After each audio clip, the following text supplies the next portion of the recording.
no eran cómodos, sobre todo si los estabas haciendo por un motivo de tengo que llevar un mensaje a alguien, tengo que hacer algo, tengo que ir muy deprisa.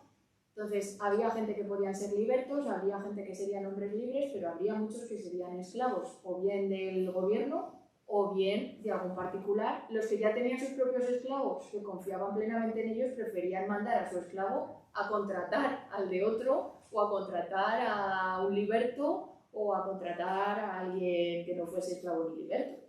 Eso es un sistema complejo romano, que a nosotros a veces se nos escapa porque, claro, obviamente, por suerte, estamos muy alejados del concepto de la esclavitud, pero Roma funciona mucho en torno al concepto de esclavos, libertos, gente que tiene tan buena relación con sus esclavos que los convierte en libertos después. No siempre es esta cosa de, ay, muchos acaban convirtiéndose en libertos porque el propio señor decide darle la libertad, sin más. Muchos tenían una relación de amistad con sus esclavos, no todos, pero pues había gente que no vivía, quiero decir, en una sensación de yugo constante, que era lo que hacía también perpetuar el sistema esclavista. Porque veis que conocemos la película de Espartaco, pero Espartaco realmente no creó una revolución porque estuviera en contra de la esclavitud. Esa es la interpretación que hemos hecho desde la versión actual. Espartaco lo que no quería era seguir siendo esclavo él. No que no hubiera esclavitud o que no hubiera esclavos. Quiero decir, la sensación esta que tenemos de que un gobierno o un sistema puede funcionar sin esclavos es actual. En el mundo antiguo esto era impensable. Entonces, uno podía querer no ser esclavo y rebelarse para salir de ahí. Pero no existe el concepto como tal de una rebelión contra la esclavitud como sistema, ¿sabes? Entonces, muchas veces no es ni el concepto que tenemos de que haya esclavos picando o que les están dando latigazos, serían trabajadores normales, unos serían libertos, otros serían esclavos y otros probablemente fueran a su casa después con un salario y eran hombres libres. A veces esos hombres libres vivían en peores condiciones que el que era esclavo de un señor con una buena casa. Porque a veces el que era libre y tenía su libertad le costaba mucho llevar el salario, ganarse el salario para vivir bien, y vivía en un sitio bastante peor, pues igual vivía pues en lo que eran los pisos que estaban en los centros urbanos, que pues no era nada cómodo vivir en un sitio de estos, mientras que el esclavo de un señor vivía en una villa o en una domus, y dentro de las circunstancias de que tuviera que trabajar dentro de su casa, pues vivía con bastantes más comodidades igual que alguien que era libre, ¿eh? Entonces tenemos a veces esta connotación un poco distorsionada, por así decir. ¿Y se pagaban peajes en estas vías o no? En las vías, peajes como tal, lo que entendemos a día de hoy, no. Lo que sí que es cierto que, por ejemplo, para llegar a las estaciones viarias, en la estación había que pagar el servicio. Entonces, sí que hay un sistema oficial llamado cursus publicus, que es el que permite que el gobierno lleve todos sus recados de manera rápida y eficiente. Esta gente no pagaba en ningún sitio. Esta gente llevaba un salvoconducto y allí donde llegaba es cámbiame el caballo. Me da igual, pero esto que tengo es de... que me da igual, es que yo traigo un salvoconducto del gobernador, del emperador, estoy trabajando, estoy en misión oficial y necesito un caballo comido, bebido, fresco. Te quedas con el mío y me llevo el tuyo. Y no te pago nada, porque estoy trabajando para el Estado y vengo con un sello especial. Esto no lo haría todo el mundo, probablemente habría distintas clases. Habría gente que gracias a un salvoconducto de estos pues tendría un precio especial en la estación. O tendría un precio especial, o no se podría llevar cualquier caballo, pero igual se podía llevar este tipo de monturas, estas no. Entonces luego habría, dependiendo de qué viajero, en qué tipo de misión está o qué trabajo está haciendo, tendría unas opciones u otras. Militares había muchísimos viajando, muchísimos. Eran casi los que más viajaban y usaban también estaciones viarias a tutiplén. Pues algunos por cuestiones de espionaje, porque llevaban mensajes de sitios a otros, que podemos entender una red de espionaje que se basaba en esto. Y de hecho están documentados, tienen sus nombres, pues por ejemplo los Curiosi, eran un tipo de militar que se dedicaba al espionaje. Los agentes in rebus, que iban disfrazados muchas veces de viajero normal, pero iba por las estaciones viarias recabando información, viendo qué pasaba, qué no pasaba. Entonces, peajes como tal, de lo que entendemos de que tú llegas a una zona y solo por utilizar la calzada pagabas, no. Pero las estaciones viarias tienes que hacer un pago por utilizarlas. Pero el sistema público romano se basa mucho en el evergetismo, que es yo quiero que tengáis cosas públicas y que sepáis que las he pagado yo.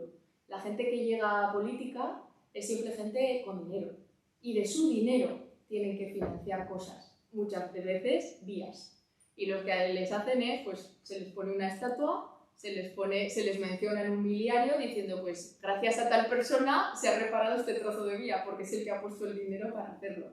Y eso les daba el renombre necesario para luego poderse presentar a un cargo público. Es un poco contrario de lo actual, ¿no? Tú usabas tu propio dinero para el bien público y de esa manera tener renombre y convertirte en político. Era un requisito necesario el poder participar en cosas de obras públicas, y las vías pues eran precisamente uno de estos proyectos que muchísima gente que quería dedicarse a política local o gubernamental se metían en ellas, de yo financio el que se haga tal.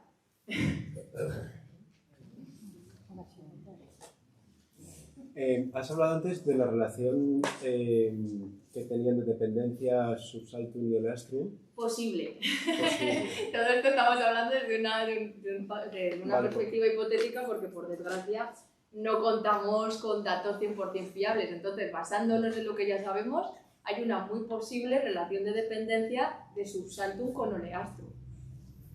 Y al revés, que justificase la existencia de Subsaltum de que está tan cerca de Oleastrum, que sí que si Subsaltum necesita agua, recursos, víveres y tal, pues podría ser también una buena perspectiva. Lo que pasa es que, claro, pues ves, ya en las fuentes de Estrabón aparece reflejada Oleastrum. Quiero decir, es verdad, no aparece en el itinerario, por ejemplo, de los vasos de Vicarelo, aparece Subsaltum, pero en una fuente que es, digamos, coetánea a los vasos de Vicarelo, aparece representada Oleastrum como una población, como no tiene por qué ser un núcleo urbano grande, puede ser, como os decía, un núcleo muy pequeñito, tipo Vicus, pero aparece representado como población. Entonces, ¿qué fue antes el huevo o la gallina? Ya es complicado de decir porque no tenemos más fuentes. Si contásemos con alguna anterior, pues estaría bien. ¿Qué es lo que me da a mí más pie a pensar que Oleastrum pudiese estar antes? Pues toda, como os decía, toda la tradición ibérica que tenemos en esta zona en torno al río Yastres. El puerto, precisamente, que da al mar. El posible santuario en Foceo, más que posible ahora después de lo que me habéis dicho. Todo ese tipo de cosas me hacen pensar más en una ocupación más temprana de Oleastrum que de Subsaltum. Pero sí que Subsaltum tiene toda la razón de ser, porque insisto, si tú partes desde Tortosa, desde Dertosa, es prácticamente a la zona a la que llegas cuando empezaría a oscurecer. Y te encuentras con que se hace de noche en un punto boscoso, un poco complicado y en el que no te sientes muy seguro. Entonces es el punto ideal para localizar una estación viaria.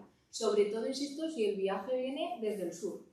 Ideal, porque es que necesitas parar ahí. Y aunque Oleastrum esté cerca, tienes que atravesar parte, sobre todo, depende por dónde cojas la vía, del Col de Balaguer, que no es una zona a esas horas ya precisamente fácil. Igual si la haces a primera hora de la mañana, pues sí, pero lo normal es llegar ahí, si has salido de otra estación como Tortosa, pues salir cuando probablemente ya se estuviera haciendo de noche. Entonces, pues bueno, no tiene por qué ser que una apareciese antes u otra, eso es muy difícil con lo que sabemos hasta ahora decir cuál fue antes. Pero que desde Tárraco llegas antes a Oleastrum, y genial, pero como salgas de Dertosa, Oleastrum igual te pilla un poquito más lejos y se agradece tener Subsaltum. Yo creo que posiblemente Subsaltum surgiera como esa necesidad de se me hace muy largo llegar hasta Oleastrum y hay que poner ahí la infraestructura. Pero bueno, insisto, es una hipótesis. ¿Okay? Bueno, pues muchas gracias.